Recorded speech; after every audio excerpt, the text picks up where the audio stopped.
Hello stenographers, welcome to my YouTube channel. आज से मैं sir Kailash Chandra volume 2 magazine की डिक्टेशन स्टार्ट करने जा रहा हूं, जो आपको हर दिन सुबह इस चैनल पर मिल जाया करेंगी। वॉल्यूम 1 और प्रोग्रेसिव मैगजीन की प्लेलिस्ट ऑलरेडी बनी हुई है, तो जिन्हें भी हाई स्पीड डिक्टेशंस लिखनी है वे प्रोग्रेसिव मैगजीन की डिक्टेशंस लिख सकते हैं। वॉल्यूम 1 की तरह ही वॉल्यूम 2 की जो डिक्टेशंस हैं उनकी स्पीड 80, 85, 90, 95 और 100 WPM रहेंगी।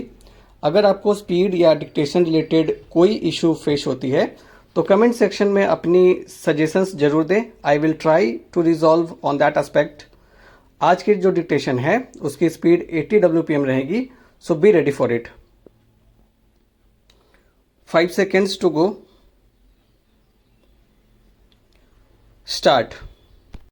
Madam Deputy Chairman, when the House rose for lunch, I was discussing the response of the public to the loan program of the government and was trying to point out that it was rather a serious tendency in the sense that the response of the public had been proved to be poorer during the second plan period than during the first plan period.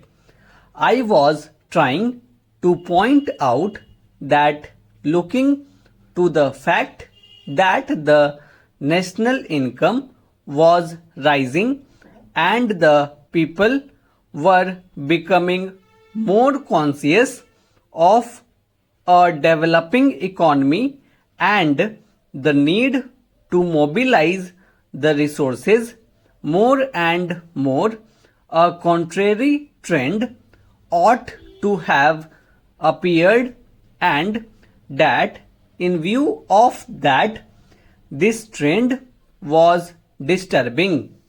This trend is to be contrasted with the trend of the public regarding the call from the corporate sector for the investment of their monies.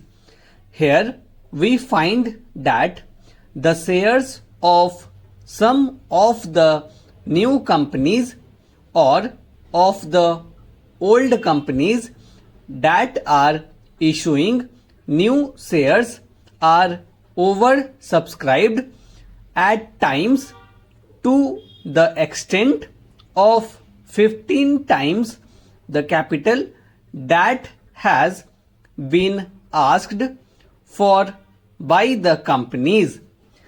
So here are two pictures.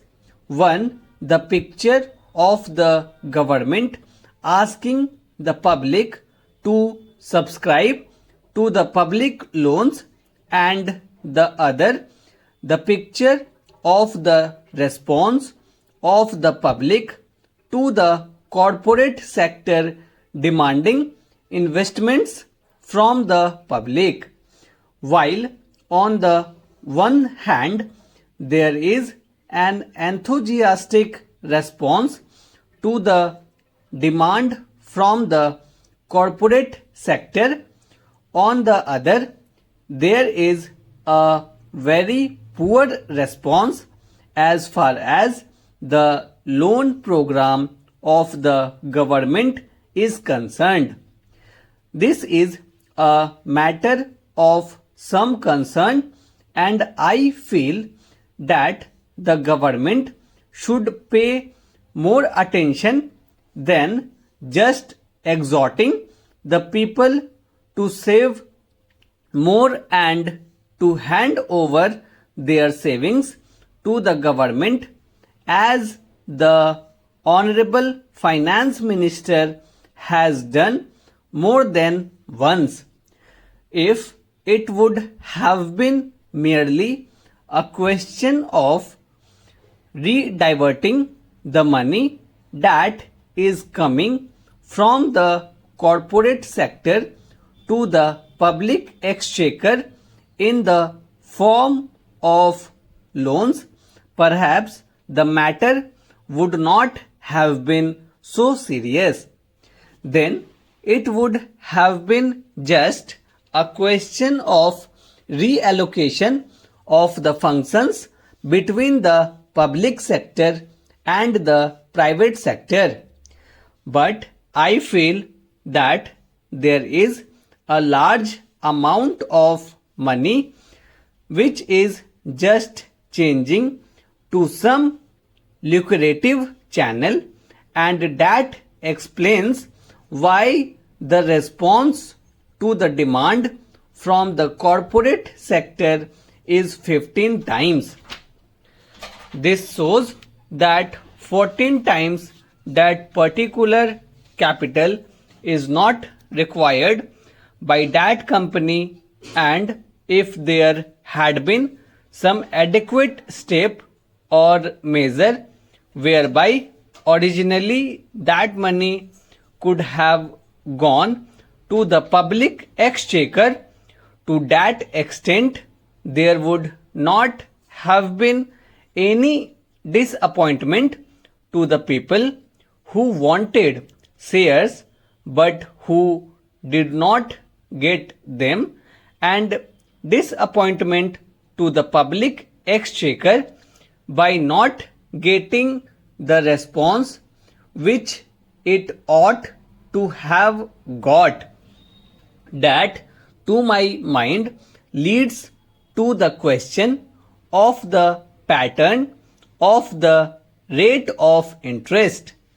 In a developing economy, and especially in view of the fact that a large number of companies are being floated today which have got an element of growth in them, thereby attracting so much capital towards them, the government of India will have to take into consideration the question of the rate pattern of interest on their loans, and to see whether something could not be done whereby the public will be attracted to a large extent towards their loan program than hitherto.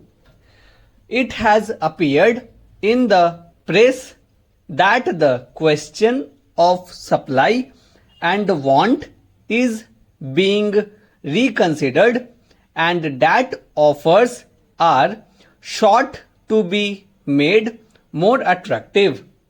If in the same strain the entire question of the loan program is also considered, it may be possible that these loans also might be made more attractive, and thereby more capital which is today just changing the channels of profitable employment might be diverted to the public exchequer in the form of public loans. Then there is the question of the state governments performing their part which has been assigned to them during the third plan period. In this connection, I would like to draw the attention of the Honorable House to a very important recommendation which has been made by the Third Finance Commission, namely the appointment of a high power commission to go into the entire question of the allocation of financial resources between the central government and the state governments. They have argued the whole case in nearly 1.5 pages in order to show why it has now become necessary that a high power commission should be appointed to go into this important question. According to the Third Finance Commission, the allocation of resources between the center and the states was made at a time when planned economic development was not visualized. When the Constitution was framed, the development of the public sector, the new responsibilities which the states were going to assume, and a plan era were not properly visualized, and it was under these conditions that these allocations were being made. Stop.